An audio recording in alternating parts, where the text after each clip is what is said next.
આગામી 5 દિવસ ઠંડીમાં નહીં થાય કોઈ ઘટાડો. હવામાન વિભાગે કરી આગાહી. મોટાભાગના જિલ્લાઓમાં તાપમાનમાં 1 થી 2 ડિગ્રી વધારો થવાની શક્યતા છે.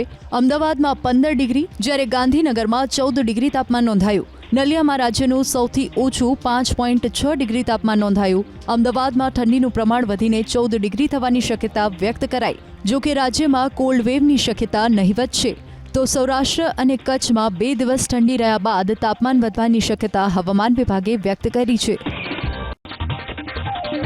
આગામી 5 દિવસ ઠંડીમાં નહીં થાય કોઈ ઘટાડો. હવામાન વિભાગે કરી આગાહી. મોટાભાગના જિલ્લાઓમાં તાપમાનમાં 1 થી 2 ડિગ્રી વધારો થવાની શક્યતા છે. અમદાવાદમાં 15 ડિગ્રી જ્યારે ગાંધીનગરમાં 14 ડિગ્રી તાપમાન નોંધાયું. નલિયામાં રાજ્યનું સૌથી ઓછું 5.6 ડિગ્રી તાપમાન નોંધાયું. અમદાવાદમાં ઠંડીનું પ્રમાણ વધીને 14 ડિગ્રી થવાની શક્યતા વ્યક્ત કરાઈ. જોકે રાજ્યમાં કોલ્ડ વેવની શક્યતા નહિવત છે.